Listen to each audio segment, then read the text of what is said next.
Kita sampai di segmen akhir Suara Dewan pemirsa, dan memang sesuai dengan tema kita kebun plasma dan tambang ilegal, bagaimana solusi pemerintah. Dan tadi di 2 segmen di awal kita sudah bahas bagaimana kemudian langkah yang dilakukan oleh Komisi 2 DPRA untuk kemudian menindaklanjuti ke pusat, ke Jakarta, khususnya untuk kebun plasma, kebun kelapa sawit yang memang 20%-nya itu memang hak dari masyarakat. Dan juga kemudian tambang ilegal, yang ini kemudian tadi sudah disampaikan oleh Bapak Ketua, ini bahwasannya memang ada kanun tambang rakyat dan juga tim terpadu. Bagaimana kemudian tim terpadu ini Bapak? Kalau tadi kan sekilas sudah dijelaskan, kemudian tim ini yang semua pihak turun, tapi juga harus sidak begitu ya Pak ya, sidak dadakan lah, ataupun menjadi siluman tanpa diketahui. Dan ini harusnya rutin ya Pak. Bagaimana rencana-rencana dari tim ini Pak? Yang pertama memang yang melakukan tambang ilegal ini itu matanya banyak itu, ya kan?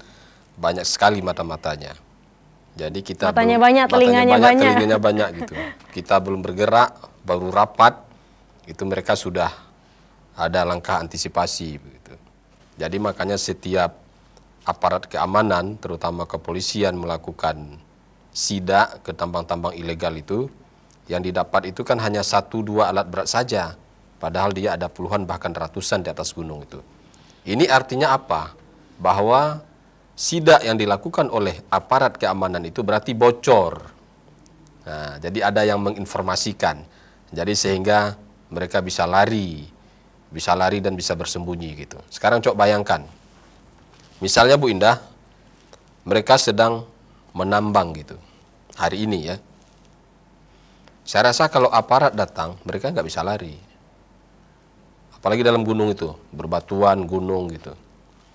Tapi aparat datang, kok bisa alat beratnya nggak ada, orangnya juga nggak ada gitu. Berarti seberapa efektif Pak kita ukur keefektifannya misalkan gini, ya? Itu gimana caranya betul. nih? Kan banyak mata, banyak telinga tadi kalau yang Bapak sampaikan. Nah, makanya tim terpadu yang kita maksud, betul-betul tim yang bekerja secara, kita anggapnya silent gitu. Nah, jadi saya kira kalau kita mengedepankan aparat penegak hukum, saya yakin mereka punya cara untuk itu. Ya kan, orang-orangnya juga begitu. Orang-orang yang kita anggap punya polisi bisa mengambil kebijakan ketika ada penindakan di lapangan gitu. Nah, jadi ini yang kita lakukan. Nah, kalau misalkan sempat bocor ya, kalau misalnya ada orang menginformasikan bahwa akan ada operasi, kemudian kita bisa mengcopy itu, ya kita bisa tunda. Ya, tapi kan paling kita kan ya mungkin adu intelijen gitu. Ya paling begitu aja ya kan. Adu intelijen. Ya kan gitu dia kan.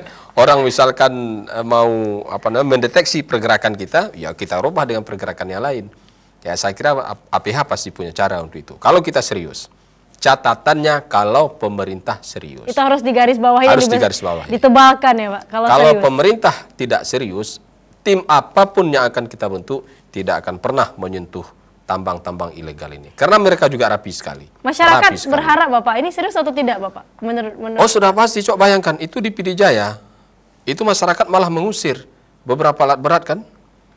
Artinya masyarakat tidak menginginkan. Karena imbas dari tambang ilegal, masyarakat nantinya yang kena. Coba kalau terjadi banjir bandang, yang kena itu siapa? Beko begitu misalkan dibawa lari oleh banjir, sudah selesai. Paling mereka sudah lunas dengan penambangan yang mereka lakukan. Tapi masyarakat coba, korban rumah, korban kebun, korban sawah gitu, korban semuanya gitu.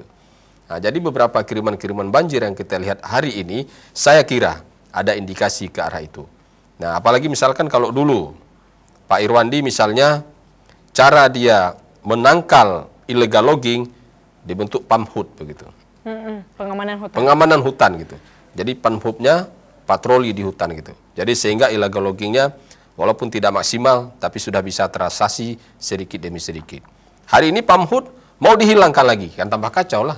Makanya saya termasuk salah satu orang yang getol agar PAMHUT ini tidak diputuskan kontraknya. Bila perlu diperpanjang begitu, atau bila perlu dipermanenkan. Nah, itu Bu Indah. Jadi inilah 2 hal ini yang saya kira pemerintah harus betul-betul serius. Betul-betul serius.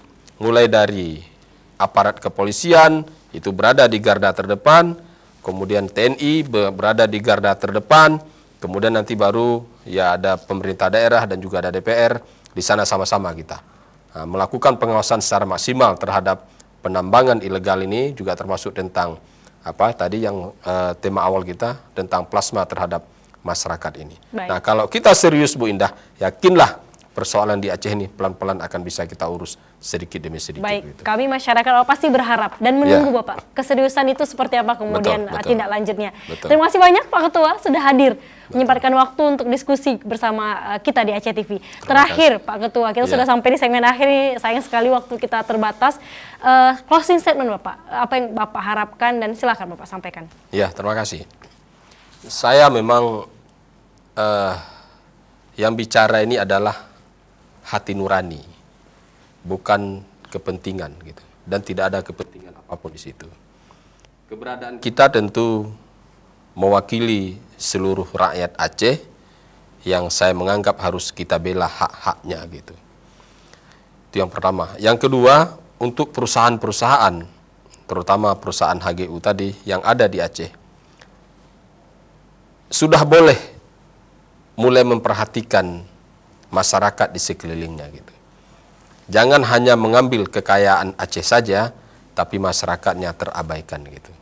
Kemudian yang terakhir, kepada pemerintah Aceh, aparat penegak hukum, TNI, Polri, bila perlu kejaksaan, bersama-sama kita perangi semua orang-orang atau perusahaan atau oknum yang merugikan masyarakat secara berkelanjutan ini. Dan kepada pemerintah harus betul-betul serius menjadi pelayan masyarakat gitu, pengayuh masyarakat, dan berdirilah di sebelah masyarakat. Jangan berdiri di sebelah kepentingan apalagi oligarki. Saya kira demikian. Baik, Ketua Komisi 2 DPR Aceh, Pak Irfanuddin Rasman.